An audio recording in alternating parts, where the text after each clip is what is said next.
सबसे पहले बड़ी खबर आपको बता दें, सुशांत मामले से जुड़ी हुई है। ईडी ने रिया के भाई शौविक से 18 घंटे की मैराथन पूछताछ की है और कल दोपहर ये पूछताछ शुरू हुई थी, जिसके बाद रात ये पूछताछ चलती रही। आज सुबह तक ये पूछताछ चली है। शौविक से सुशांत के बहुत सारे अहम खातों को लेकर भी जानकारी हुई है। ट्रांजैक्शन कहां किस तरीके से हुआ है, कहां कहां से पैसा आया, किस तरीके से वो बिजनेस मैनेज होता था, ये सारी चीजें 18 घंटे तक पूछताछ हुई, क्योंकि कुछ इलेक्ट्रॉनिक एविडेंस लेकर ईडी ने सवाल जवाब किए हैं शौविक से। खबर ये भी आई कि शौविक शुरुआत में इनकार कर रहे थे, सहयोग नहीं कर रहे थे जांच में, जिसके बाद शौविक के सामने कुछ इलेक्ट्रॉनिक एविडेंसेस भी रखे गए और उसी पर शौविक से ज्यादा जानकारियां ली गई। शौविक के सारे खर्चों के बारे में ब्यौरा मांगा गया। शौविक के किस तरीके से ट्यूशन फीस सुशांत के खाते से जाती थी, शौविक के पर्सनल खर्चे सुशांत किस तरीके से मैनेज करते थे या फिर करवाए जाते थे, वो सारी चीजें सवाल जवाब किए गए। इसके अलावा जो 2 कंपनियां बनाई गई थी उसमें शौविक को डायरेक्टर बनाया गया था।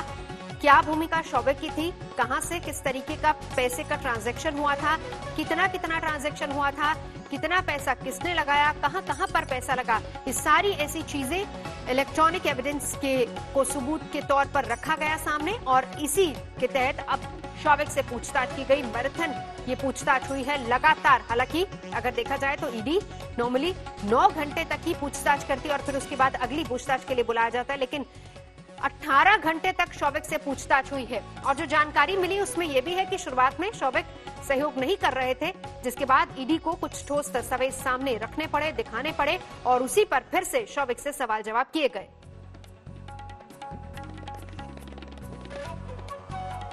तो कल दोपहर पहुंचे थे शौविक ईडी के दफ्तर पूछताछ के लिए। 18 घंटे तक पूछताछ हुई। इससे पहले आपको बता दें कि परसों जब रिया पहुंची थी ईडी के दफ्तर, तब भी शौविक और रिया के पिता दोनों लोग मौजूद थे।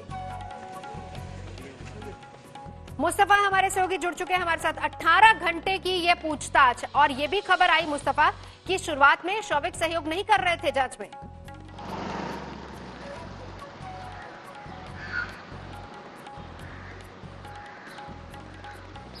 मुस्तफा, मेरी आवाज आप तक आ रही है? जी नवजोत, सुन पा रहे हैं। बिल्कुल, जानना चाहेंगे 18 घंटे तक चली है लंबी पूछताछ। जी बिल्कुल, ये दूसरी बार था जैसे कि आपने बताया और उनके साथ पूछताछ की गई है और कई ऐसे मुद्दे थे जिसका आप जिक्र कर रही थी कि फाइनेंशियल ट्रांजैक्शंस जो हुए हैं, खासकर सुशांत सिंह राजपूत के अकाउंट में से जो पैसा गया है, और साथ ही साथ जो मेन मुद्दा यहाँ पर है वो यही है कि जो पैसे सुशांत सिंह राजपूत के अकाउंट से गए थे, कंपनियों में जो गए थे स्टार्टअप्स में, क्या वो कहीं और इन्वेस्ट किए गए हैं, क्योंकि एनफोर्समेंट डायरेक्टरेट के लिए किसी भी केस में स्टैंड होने के लिए मनी लॉन्ड्रिंग होना जरूरी है और उन्होंने ये केस रजिस्टर किया है। अब वो इन्वेस्टिगेट कर रहे हैं कि क्या किसी तरह की लॉन्ड्रिंग इस सुशांत के पैसों के साथ हुई है और इसी की इन्वेस्टिगेशन करने के लिए शौविक को शायद इतनी देर बिठाना पड़ा, क्योंकि वो एक अहम कड़ी है। उन्हीं का एक लिंक सुशांत के साथ जुड़ता दिख रहा है, क्योंकि वो कंपनीज में उनके साथ डायरेक्टर है और उनका एक पर्सनल रिलेशन ये है कि वो रिया चक्रवर्ती के भाई हैं। तो ये जो 2 कड़ियां जुड़ती हुई इन्वेस्टिगेशन में दिख रही है, उसी के चलते एनफोर्समेंट डायरेक्टरेट शौविक जो है एक बहुत ही क्रूशियल विटनेस है, क्रूशियल एविडेंस है और इसीलिए उनके साथ ये लंबी पूछताछ चली है। अब देखना ये होगा कि क्या जानकारी सामने आई। मुस्तफा, एक और चीज क्लियर कीजिए, क्योंकि नॉर्मली अगर देखा जाए अमूमन 9 घंटे तक ईडी की पूछताछ चलती है और जिस तरीके से 18 घंटे लंबी पूछताछ, जाहिर सी बात है कि ईडी भी इस मामले को लेकर काफी सख्त है। क्या ये कहा जाए, क्योंकि रिया के साथ जो पूछताछ हुई थी उसमें भी ये बात आई थी कि क्लियरली रिया ने ठीक ढंग से जवाब नहीं रखे हैं, क्या शौविक के साथ भी बिल्कुल ऐसा ही और इसीलिए काफी सख्ती के साथ 18 घंटे तक लंबी पूछताछ चली?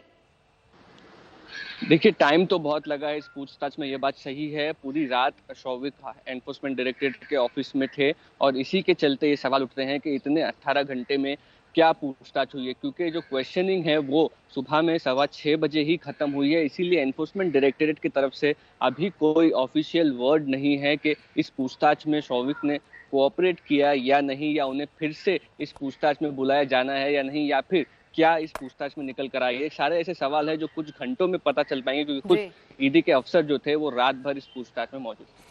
मुस्तफा, ये अपडेट दे पाएंगे कोई जानकारी कि आज भी क्या ईडी की पूछताछ का सिलसिला चल सकता है, कौन कौन हो सकते हैं आज ईडी की रडार पर? कई ऐसे क्लोज एसोसिएट्स हैं सुशांत सिंह राजपूत के जिन्हें एनफोर्समेंट डायरेक्टरेट ने बुलाया हुआ है, लेकिन संडे का दिन होने की वजह से क्या ये क्वेश्चनिंग आज होगी या फिर सोमवार के दिन होगी, इस पर अभी क्लैरिटी थोड़ी देर में आना बाकी है। लेकिन सोमवार के दिन जरूर कई ऐसे आप कह सकते हैं कि जो इम्पोर्टेंट लोग होंगे जो सिद्धार्थ सुशांत सिंह राजपूत केस से जुड़े हुए हैं, जी। उन्हें ईडी जरूर बुलाएगी और ये पूछताछ जो है वो जारी रखेगी।